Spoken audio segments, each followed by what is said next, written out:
S'il y a une chose que les capitalistes savent faire, c'est se saisir de toutes les occasions pour défendre leurs intérêts, pour pousser l'avantage le plus loin possible, pour justifier leurs attaques contre les travailleurs. Et on le voit dans cette crise. L'épidémie n'a pas créé la crise économique. Elle n'a fait que l'accélérer et l'approfondir. Avec l'aggravation de la crise, qui accentue la désorganisation générale de toute une partie de la société, les capitalistes doivent faire face à une diminution de leurs profits et contre ça, les patrons ne connaissent qu'une solution pour y remédier, tenter d'augmenter leur taux de profit en aggravant l'exploitation. Ce n'est même pas nous, marxistes, qui le disons, ce sont les représentants des capitalistes eux-mêmes. Ainsi, l'économiste Patrick Artus, l'un des dirigeants de la grande banque Natixis, déclarait début septembre, je le cite, « Que croyez-vous que les entreprises, confrontées à la perte de leur activité, au recul de leur part de marché, à la chute de leur profitabilité vont faire? Elles vont avoir une réaction forte, qui passera par des plans d'économie, des suppressions d'emplois, des baisses de salaire, des délocalisations encore plus massives. » Et il poursuit, « Je suis convaincu que le capitalisme néolibéral que l'on critique tant va se durcir bien davantage dans les années qui viennent. » Fin de citation. Et en effet, dès le début de la crise, le patronat a commencé par imposer une saignée, une véritable hémorragie dans l'emploi. En mars dernier, il n'a fallu que quelques semaines au patronat pour détruire plus de 700 000 emplois, en jetant au chômage les travailleurs les plus précaires, intérimaires, CDD.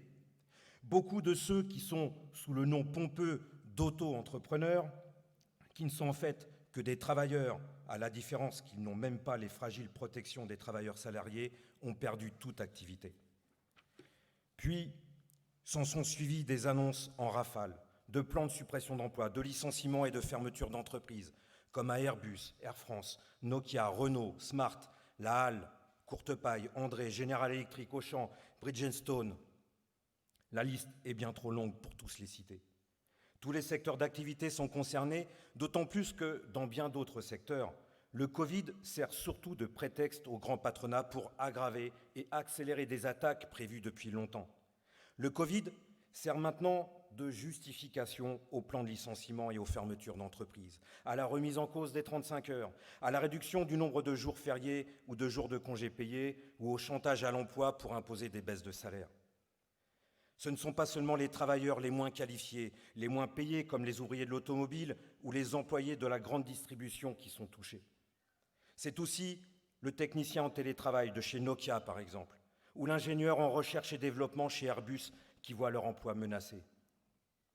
Ces catégories de travailleurs, qui passaient il y a peu pour des privilégiés, comme les cadres de l'industrie ou de la banque jusqu'aux pilotes de ligne, qui se croyaient peut-être au-dessus des autres salariés, réalisent qu'ils sont sur un siège éjectable et qu'aux yeux du grand capital, ils ne sont rien d'autre, eux aussi, que des pions.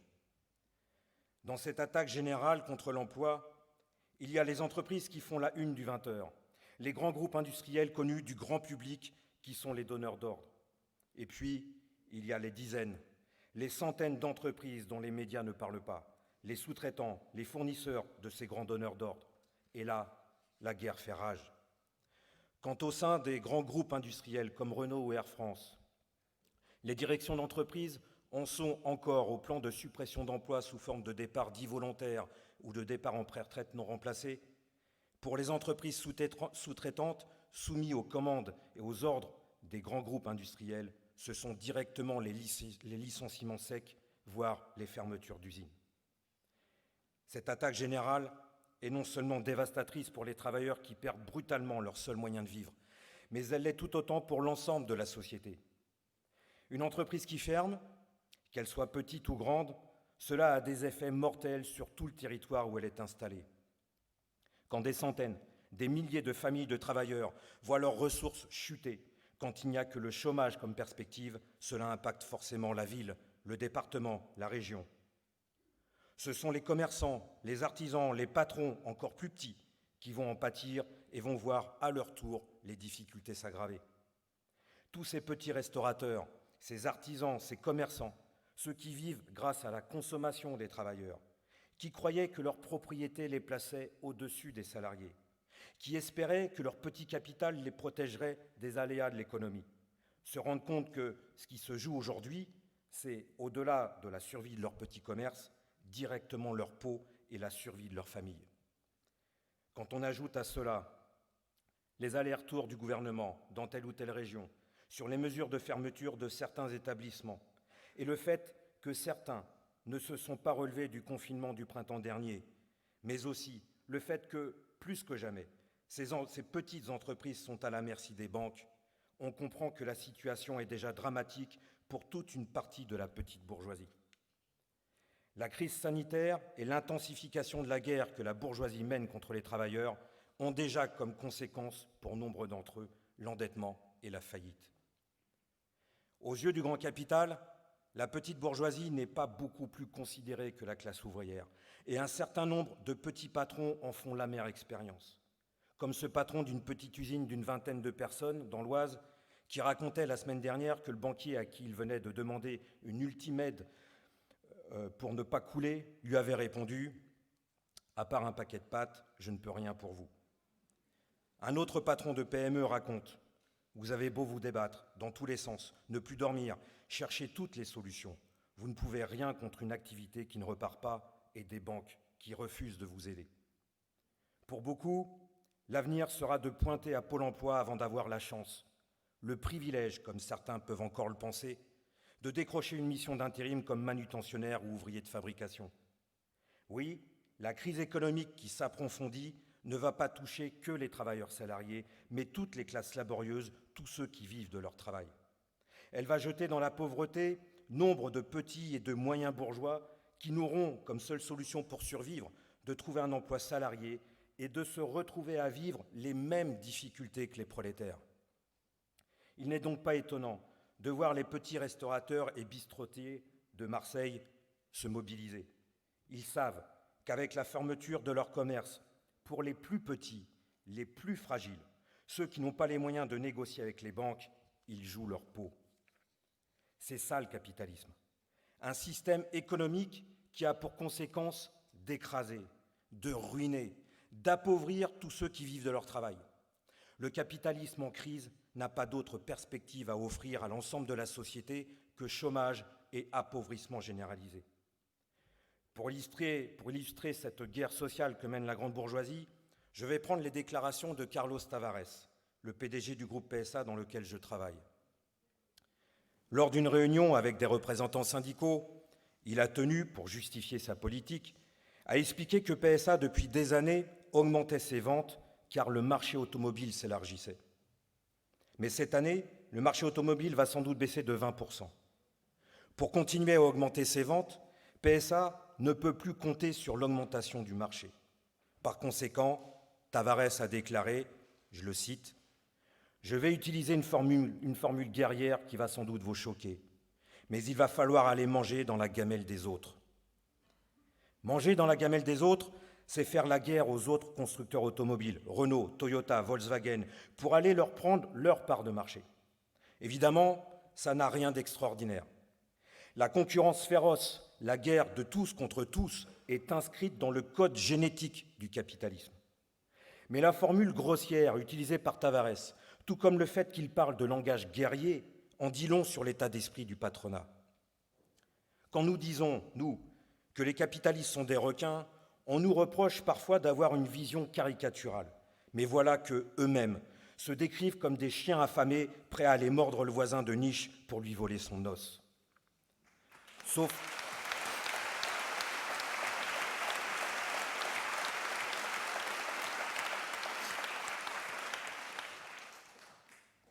qu'il ne faut pas se leurrer. Cette guerre, elle sera menée avec la peau des travailleurs. Pour manger dans la gamelle des autres, comme dit Tavares, pour prendre des parts de marché à ses concurrents, PSA va mener et mène la guerre contre ses propres salariés, pour diminuer encore un peu plus la part des salaires dans le coût de fabrication de ses voitures. C'est-à-dire que l'entreprise se prépare encore à supprimer des emplois, à bloquer ou baisser les salaires, à réduire au maximum les droits collectifs des travailleurs. Et chaque constructeur automobile, chaque capitaliste de n'importe quel secteur tient exactement le même raisonnement. mener la guerre contre son concurrent avec la peau des travailleurs sur le dos de l'ensemble de la société, pour défendre ses privilèges, sa fortune. La perspective de la bourgeoisie, c'est la guerre économique et sociale et la ruine de la société. Aller manger dans la gamelle des autres, pour Tavares et ses semblables, cela veut aussi dire faire croire aux travailleurs de chaque entreprise, de chaque catégorie, qu'ils vont devoir se battre contre ceux des autres entreprises, des autres catégories. Et ça, c'est un piège mortel pour les travailleurs. Les intérêts généraux de la société, les capitalistes n'en ont rien à faire. La seule chose qui compte, ce sont leurs propres profits. Et tant pis si le monde doit crever autour d'eux. Alors, laissons aux capitalistes leur criminel combat de gamelle. L'urgence de l'heure, pour nous, les travailleurs, c'est de comprendre qu'au lieu de nous combattre, au lieu de nous laisser embarquer dans leur propagande, nous devrons, tôt ou tard, nous unir, par-delà les différences de statut, d'entreprise, de secteur et même de pays. C'est-à-dire que nous devrons retrouver la conscience de l'unité de nos intérêts, de la nécessité d'unir nos forces pour combattre les capitalistes, nos seuls adversaires, nos seuls ennemis, les seuls responsables de la catastrophe sociale qui nous frappe.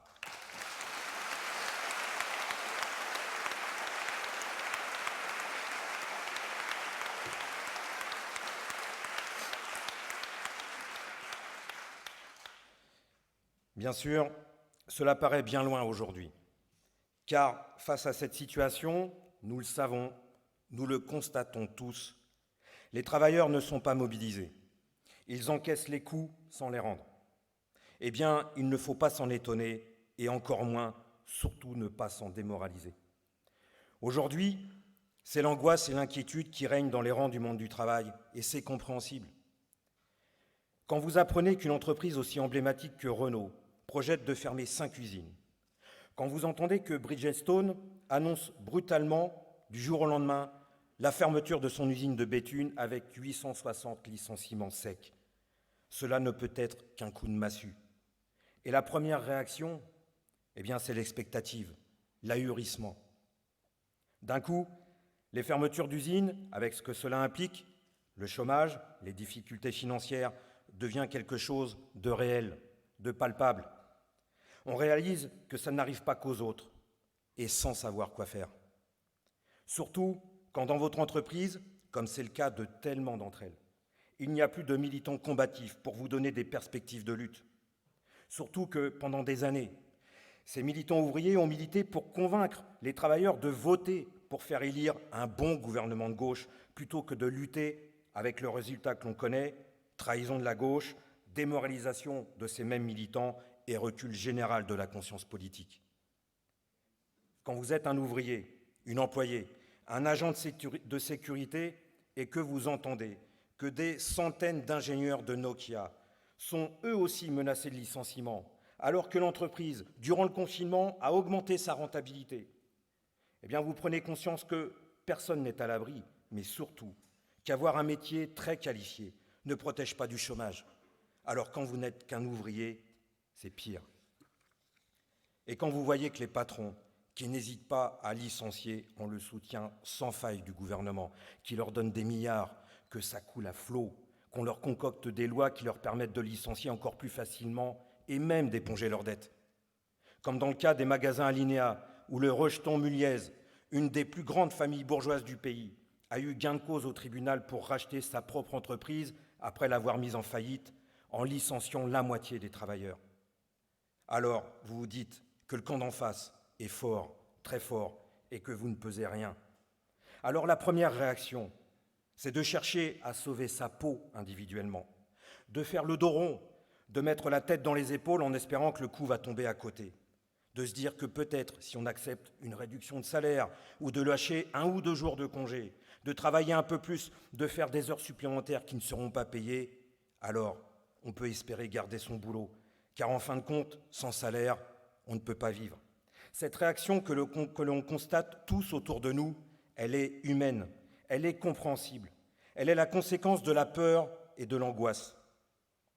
Quand on se penche sur le passé, on constate par exemple que suite à la crise de 1929, il a fallu attendre les années 34-36 pour assister à des réactions ouvrières massives. Alors, nous ne savons pas combien de temps va durer cette période d'écrasement de la classe ouvrière. Ce que nous savons, ce dont nous sommes profondément convaincus, c'est que la remontée ouvrière aura lieu. Et ce n'est pas une simple conviction en l'air. D'abord, parce que nous sommes communistes.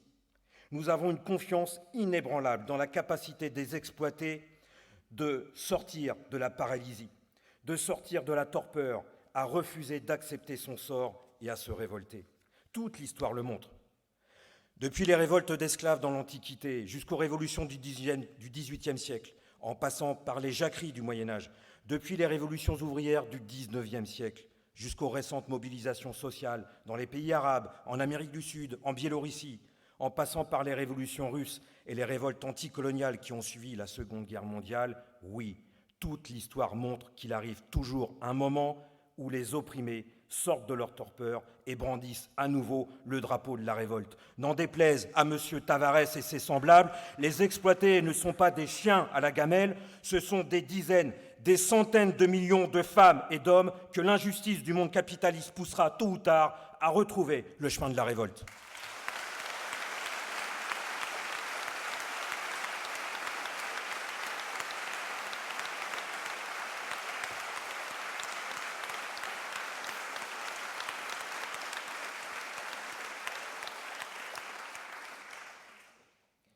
C'est aussi une question de nécessité, une question de vie ou de mort.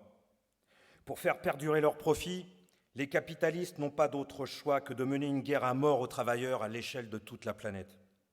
Alors, retrouver le chemin des luttes, réapprendre à se battre à nouveau, ce sera pour les travailleurs une nécessité vitale dans les mois et les années à venir. Et cet apprentissage se fera peut-être bien plus vite que certains le croient.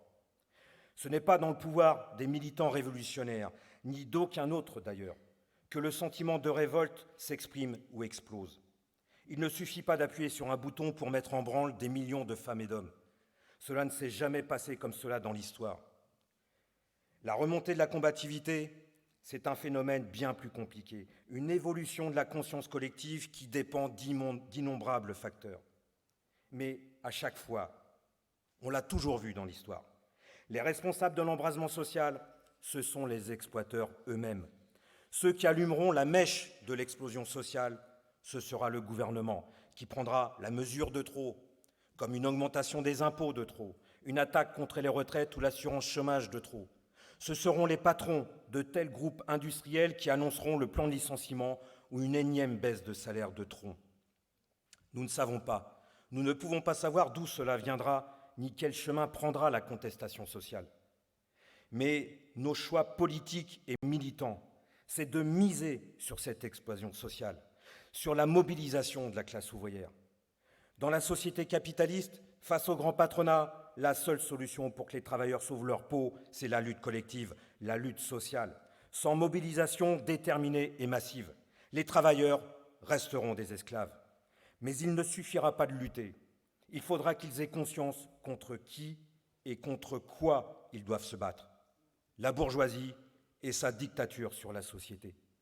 Tant que les travailleurs ne contesteront pas son pouvoir, leur sort ne pourra pas changer.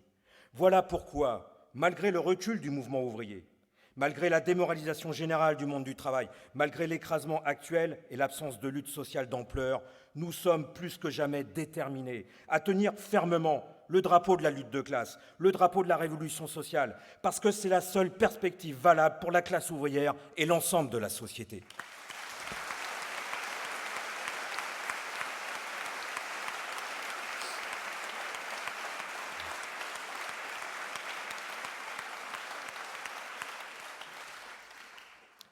Évidemment, nous savons que nos idées, les idées de la lutte de classe, les idées révolutionnaires sont ultra minoritaires.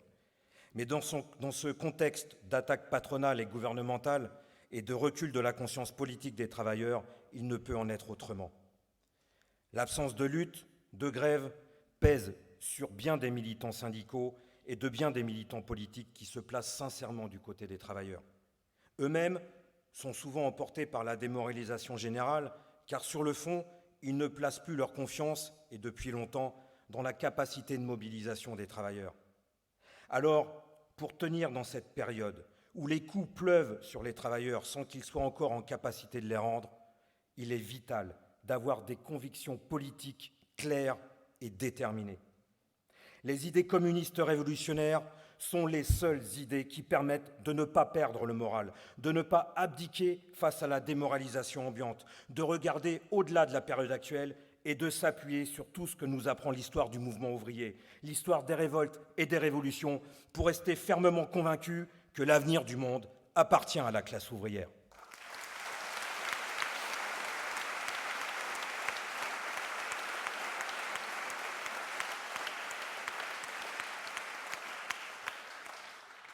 Encore une fois, de deux choses l'une.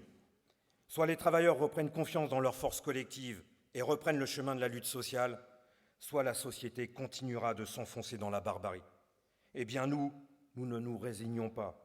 Continuer à défendre les idées communistes révolutionnaires, continuer à défendre les idées de la lutte de classe, c'est une question de volonté et de détermination. C'est un choix militant. Notre problème n'est pas d'essayer de lire dans une boule de cristal le moment où les travailleurs auront repris confiance dans leur force collective. Notre problème, notre préoccupation, c'est de semer aujourd'hui les idées politiques qui leur seront vitales dans leur combat futur. Ces idées, ce programme politique, c'est d'abord de combattre les idées majoritaires à la mode, où tout est bon pour brouiller les consciences, pour faire disparaître la conscience de classe. C'est de défendre cette idée fondamentale, que les travailleurs, tous ceux qui n'ont que leur salaire ou leur pension de retraite pour vivre, ont des intérêts diamétralement opposés aux capitalistes, des intérêts irréconciliables.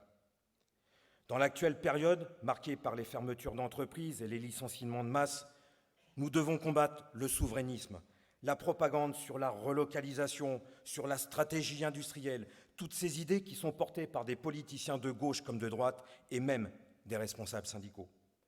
L'exemple de l'annonce de la fermeture de l'usine de Bridgestone est révélateur. Tout d'abord, les politiciens en ont fait tout un cinéma. C'est une trahison, une décision révoltante, a grondé Le Maire, le ministre de l'économie. Dans le rôle « retenez-moi ou je fais un malheur », Xavier Bertrand, président de la région des Hauts-de-France, a parlé d'assassinat prémédité. En s'excitant sur cette usine, et ils sont d'autant moins gênés de le faire que le patron est japonais, ils veulent faire croire qu'ils agissent et qu'ils ont des solutions pour les travailleurs. Et qu'est-ce qu'ils font? Eh bien, tous. Ils proposent de remettre des millions sur la table et de payer Bridgestone pour qu'il reste à Béthune. Le même Xavier Bertrand, qui a parlé d'assassinat, a fait les comptes. Avec 200 millions, il pourrait, estime-t-il, convaincre Bridgestone de rester. Il crie à l'assassinat et il promet des millions à l'assassin. Vraiment, derrière le démagogue, il y a un vrai cireur de pompe.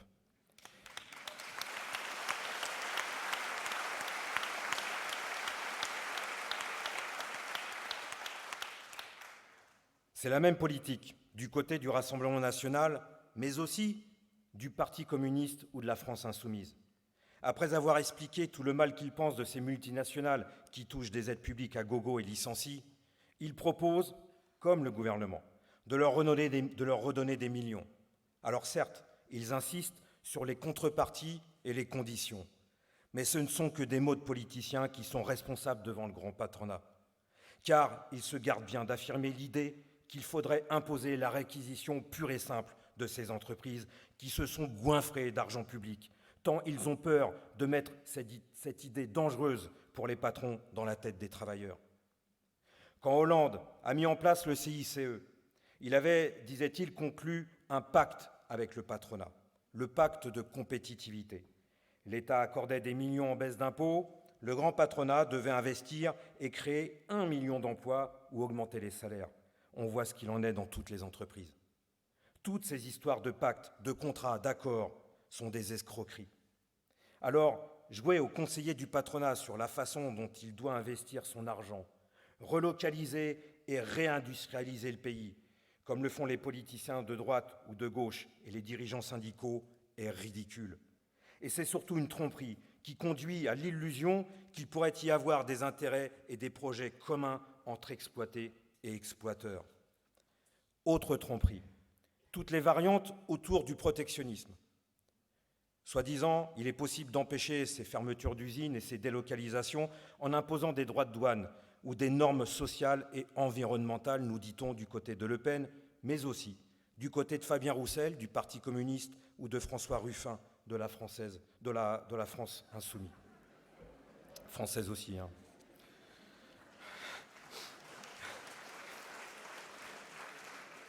Mais ce ne sont pas les droits de douane qui vont sauver les emplois à Airbus ou à Auchan. Quant aux multinationales qui seraient concurrencées par une compétition déloyale des pays à bas coût, c'est se moquer du monde que de dire qu'elles sont victimes de la mondialisation. Ce sont elles qui en profitent. Par contre, pendant que ces politiciens dénoncent la concurrence déloyale, la politique ultralibérale ou la mondialisation, ils dédouanent les véritables ennemis des travailleurs, les maîtres de l'économie, les grands actionnaires, les capitalistes. Et à l'époque de la mondialisation de l'économie, raisonner à l'échelle nationale, c'est non seulement illusoire, mais c'est surtout réactionnaire. Tant que le capital reste le maître, il fait ce qu'il veut, comme il veut, quand il veut. Et les discours sur la politique industrielle ou le produisons français ne sont que des bavardages de politiciens.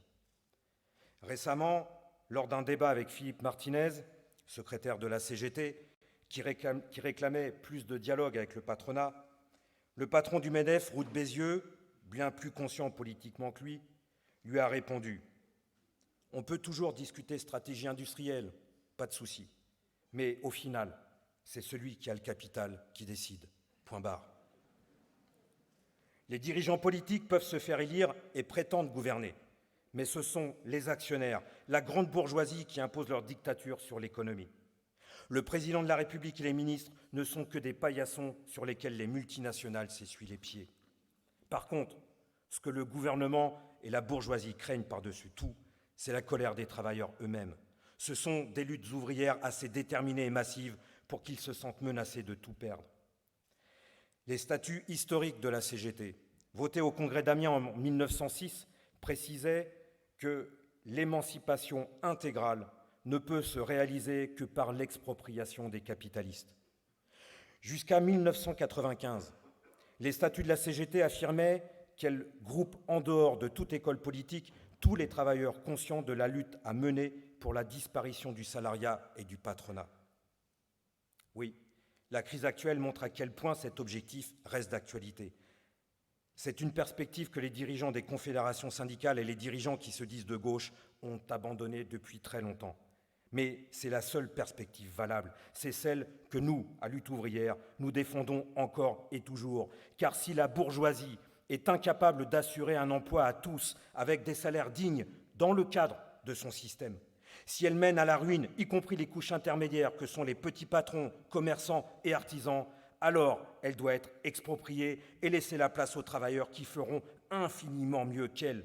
Comme l'écrivait très simplement Trotsky dans son programme de transition, si le capitalisme est incapable de satisfaire les revendications qui surgissent infailliblement des maux qu'il a lui-même engendrés, eh bien qu'il périsse.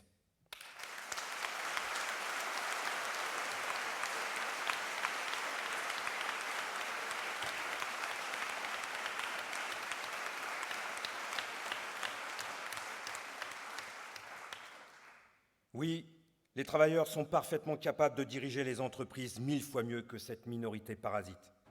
Là encore, ce qui s'est passé pendant la crise sanitaire ne peut que nous conforter dans notre conviction que non seulement les travailleurs jouent un rôle fondamental dans la société, mais qu'ils recèlent des trésors d'imagination, des trésors d'organisation et d'humanité. Car qui a fait face au pic de l'épidémie ? Qui a fait preuve de courage et de responsabilité pendant cette crise? Qui a risqué sa peau au premier sens du terme? D'abord le personnel soignant qui a fait face, mais aussi tous les travailleurs qui ont assumé leur rôle indispensable pour la société, les caissières, les magasiniers, les livreurs, les éboueurs, les travailleurs du nettoyage. Les travailleurs, les exploités, ceux qui ne sont rien dans la bouche de Macron, ont démontré qu'ils savaient se dévouer pour la collectivité, prendre des initiatives en fabriquant des masques et organiser la solidarité en distribuant des vivres alimentaires à ceux qui ne pouvaient plus nourrir leur famille. Qui est indispensable à la survie de la société?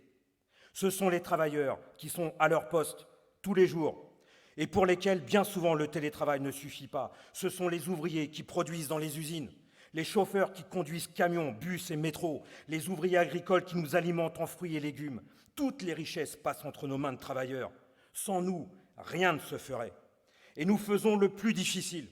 Alors collectivement, oui, nous pouvons aussi diriger. Et nous dirigerions 1000 fois mieux que les capitalistes, car nous ne serions pas aveuglés par la recherche fanatique du profit.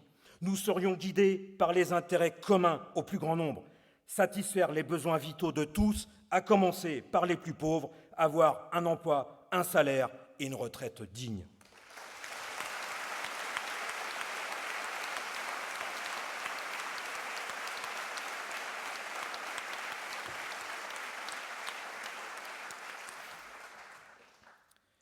Les travailleurs n'ont ni capitaux, ni cours boursiers à préserver.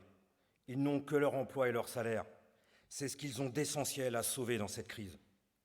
Face à l'effondrement de l'activité, il faut répartir le travail entre tous les travailleurs, qu'ils soient en CDI, en CDD, intérimaires ou salariés de la sous-traitance. Si l'activité est réduite, les cadences doivent baisser et le temps de travail doit être réduit, les salaires maintenus intégralement en prenant sur les profits. Face à la stratégie patronale d'opposer les travailleurs ou les sites en surchargeant d'activités les uns et en mettant les autres au chômage, il faut imposer de travailler moins pour travailler tous. Pas un ouvrier, pas un employé, pas un intérimaire ou un contractuel ne doit être chassé de son poste de travail ni privé de son salaire. Pour résorber le chômage, il faut créer massivement des emplois. L'épidémie de Covid-19 a mis en évidence le manque de personnel dans les hôpitaux, mais le gouvernement refuse toujours d'embaucher malgré la deuxième vague actuelle. Il y a pourtant des millions de chômeurs qui ne demandent qu'à travailler et à se rendre utiles. Mais ces emplois ne seront créés que si les travailleurs et la population qui subissent cette situation se battent pour. Les besoins sont tout aussi flagrants pour soigner les personnes dépendantes, pour l'éducation et la petite enfance, pour les transports. Ces dizaines, ces centaines de milliers d'emplois ne sont pas créés, non pas par manque d'argent. L'État a bien trouvé 100 milliards pour son plan de relance et avec 100 milliards, on peut déjà créer 2,7 millions d'emplois, payer 1 800 € net, cotisations comprises pendant un an. Si ces emplois ne sont pas créés, c'est que la bourgeoisie s'y oppose, comme elle s'oppose à toutes les dépenses publiques qui ne lui sont d'aucun profit. Quant aux salaires, ils sont indignes pour l'écrasante majorité des travailleurs. Notre pays tient tout entier sur des femmes et des hommes que nos économies rémunèrent si mal, avait reconnu Macron au pic de l'épidémie, quand les aides-soignantes, les caissières étaient applaudies. Il a certes concédé 187 € d'augmentation en 2 fois, mais n'a même pas été jusqu'à accorder les 300 € demandés dans les hôpitaux. Et les caissières d'Auchan ont comme récompense d'être menacées de licenciement.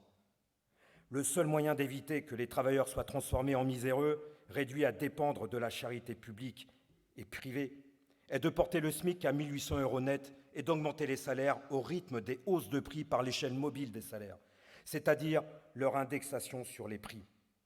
À la logique de rentabilité et de performance de la bourgeoisie, les travailleurs ont à opposer leurs nécessités vitales, des emplois, des augmentations de salaire et un contrôle ouvrier sur les agissements du grand patronat qui nous mène de crise en crise. Voilà le programme de lutte que nous devons défendre auprès des travailleurs.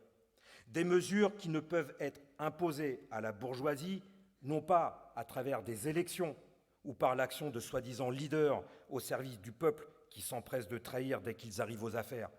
Elles devront lui être imposées par le seul langage qu'elle connaît, celui du rapport de force, celui des luttes massives, puissantes et déterminées de la classe ouvrière. Aujourd'hui comme hier, l'émancipation des travailleurs ne sera l'œuvre que des travailleurs eux-mêmes.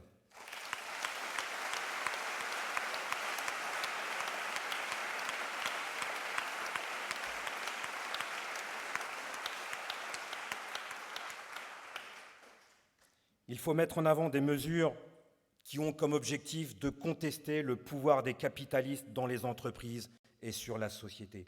Car, fondamentalement, il s'agit de ça, contester par la lutte le pouvoir de la bourgeoisie. Certes, aujourd'hui, les travailleurs ne se battent pas, mais en matière sociale, les choses peuvent changer très vite. La colère peut rapidement exploser, la peur peut changer rapidement de camp. Et c'est dans ces moments-là que tout deviendra possible. Quand les travailleurs ne pourront plus accepter les sacrifices qui ne mènent à rien, à part engraisser encore un peu plus une bourgeoisie de plus en plus parasitaire. Tout deviendra possible quand la colère du monde du travail explosera et qu'elle rencontrera les idées révolutionnaires du mouvement ouvrier, du mouvement communiste. C'est pour préparer ces moments-là que ça vaut 1000 fois la peine de militer aujourd'hui. Pour ne pas revivre, une fois encore, des révoltes qui se terminent en impasse et en défaite parce qu'elles auront été dirigées par des faux amis de la classe ouvrière. Pour que l'énergie extraordinaire des prochaines grandes révoltes sociales ne soit pas détournée vers une voie de garage, mais au contraire qu'elle permette enfin de commencer à remettre en cause la domination de ce régime capitaliste, pourri, irresponsable et criminel. Ces moments de révolte sociale, nous nous y préparons maintenant par nos choix politiques et militants. Et cela ne tient qu'à nous de garder le cap des idées de la lutte de classe, la boussole des idées communistes révolutionnaires et de les faire partager le plus largement possible. Eh bien, nous sommes bien déterminés à continuer à le faire contre vents et marées, et y compris contre les épidémies de Covid. Vive la classe ouvrière, vive le communisme.